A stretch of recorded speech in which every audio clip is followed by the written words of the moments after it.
मैं शालिनी अब्लीकर और मेरे चैनल में आप सबका बहुत बहुत स्वागत है। आज मैं आप लोगों को सिखाने जा रही हूँ 5th स्टैंडर्ड के बच्चों के लिए आप लोगों का जो हिंदी का 5th लेसन है रोबोट। तो रोबोट आप लोगों को पता ही होगा, आप लोगों ने देखा होगा, कार्टून में देखा होगा, सीरियल में देखा होगा, है ना। तो रोबोट यानी यंत्र मानव, ठीक है, जो इंसानों की तरह ही चलता है, काम करता है। ओके, तो ये यंत्र मानव यहाँ पर आप लोगों को दिखाया हुआ है। तो अगर आप लोग यहाँ पर ध्यान से देखते हैं ना बच्चों, तो आप लोगों को देखो क्या दिखाई दे रहा है। अ, ई, ऊ, देखे आपने? ये देखो, ये क्या है? आई, रे, ओ, रू, क, घ, न, छ। ओके, तो यहाँ पर आप लोगों को सारे व्यंजन, वर्णमाला और स्वर दिए गए हैं। ठीक है, अगर आप लोग देखोगे ना ध्यान से तो आप लोगों को सब दिखाई देगा बराबर से। ओके, अभी तुम लोग देख सकते हैं ना। अभी ये जो राज था इसके अंदर का, वो मैंने आप लोगों को बता दिया है। तो अभी देखो भाई, रोबोट में वर्ण के अवयव एवं वर्ण दिए गए हैं, उनका अनुलेखन करवाए, यानी उसके ऊपर ही लिखो आप लोग। इसी प्रकार सभी वर्णों का लेखन करने के लिए प्रेरित करें। और अभी हम लोग क्या करते हैं? हम लोग सबसे पहले लिखते हैं हिंदी वर्णमाला के स्वर। तो क्या है हिंदी वर्णमाला के स्वर? हाँ, मुझे पता है, आप लोगों को पता है। तो देखो भाई, यहाँ पर दिया है अ आ इ ई उ ऊ रू, ए ऐ ओ औ अम आहा अम ओ।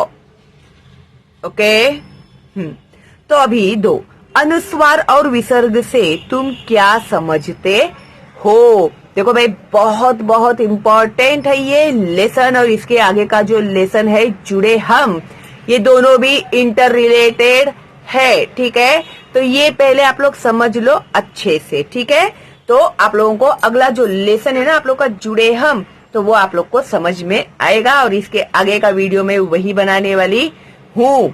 ठीक है, तो अनुस्वार और विसर्ग से तुम क्या समझते हो?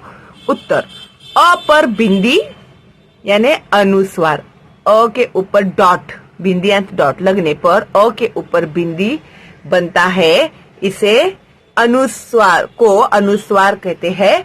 सभी पंचमाक्षरों, पंचमाक्षर देखो भाई, ये है न, न, ण, न, म, पांचवें लाइन में आने वाला अक्षर के लिए अनुस्वार का प्रयोग होता है। ओके, तो उसमें ये जो बिंदी है उसका प्रयोग होता है। अ के बाद दो बिंदियां, ये जो है दो डॉट ओहा में है ना, ये देखो, ये जो 2 डॉट्स है ना, उसे लगने पर ओहा बनता है, इसे विसर्ग कहते हैं। विसर्ग किसे कहते हैं? जिस अक्षर के आगे दो बिंदियां लगती है उसे विसर्ग कहते हैं। ये देखो। ओके, फिर उसके बाद 3, अनुनासिक स्वर किसे कहते हैं? अ पर चंद्र बिंदु, ये देखो, चांद और उसके ऊपर बिंदु डॉट लगाने पर एम बनता है, इसे अन को अनुनासिक चिन्ह कहते हैं। 4, हिंदी में व्यंजन कितने हैं? हिंदी में व्यंजन कितने हैं? हिंदी में 33 व्यंजन है। ड और ढ 2 विशेष व्यंजन है। 5, संयुक्त व्यंजन कौन कौन से है? जिसे संयुक्त यानी जॉइंट अक्षर करके बनाए हुए व्यंजन कौन से है? वो है क्ष, त्र, न्य और श्र। 4 संयुक्त व्यंजन है। पक्का याद कर लो इसको, या फिर 5-6 बार वीडियो देख लो तो पक्का दिमाग में बैठ जाएगा, या फिर लिख कर निकालो इसे, ठीक है। उसके बाद ळ अक्षर के बारे में जानकारी दो। उत्तर, ळ अक्षर मराठी भाषा का अक्षर है, ठीक है। अगर तुम लोग जब मोबाइल में भी टाइप करते हैं ना, तो जब तुम लोग को हिंदी टाइपिंग आता है ना, तो उसमें ळ नहीं आता, देखो। और मराठी का टाइपिंग करते हो तुम लोग अक्षर का, तो उसमें ळ आता है, ठीक है। याद रहने के लिए बोल रहे हैं आप लोग को। कुछ शब्दों के शुद्ध उच्चारण के लिए इसका प्रयोग किया जाता है, जैसे टिळक, तमिल आदि, ठीक है।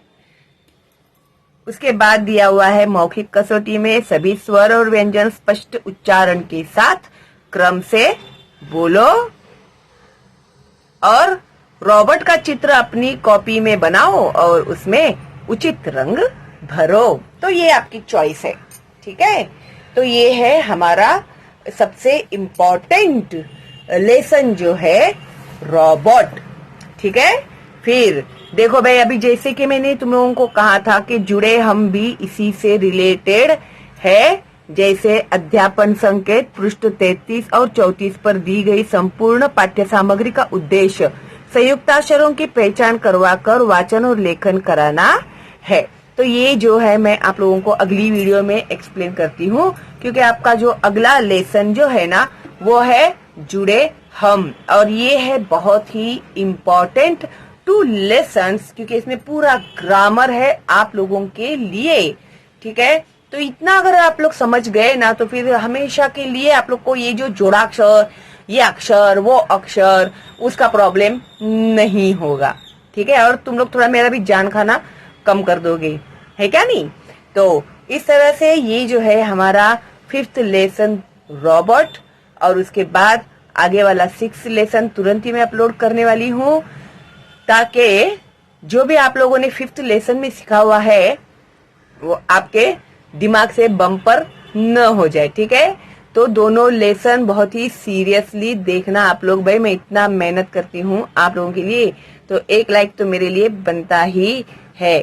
और फ्री है मेरा ये चैनल, तो अपने दोस्तों को, अपने रिलेटिव्स को, जो भी 1st स्टैंडर्ड से लेके 10th स्टैंडर्ड तक के बच्चे हैं, उन लोगों को प्लीज फॉरवर्ड करना मेरे चैनल का लिंक, ताकि उन बच्चों का भी घर में अच्छे से पढ़ाई हो सके, कोई क्लास वगैरह लगाने की उन्हें भी जरूरत ना पड़ सके। क्योंकि मुझे बहुत सारे बच्चों के ऐसे कमेंट्स आए हैं कि मिस आपका वीडियोस देखते हैं तो हमारी अच्छे से पढ़ाई हो जाती है, इसके लिए हम लोगों को किसी भी ट्यूशन क्लासेस में जाने की जरूरत नहीं पड़ती।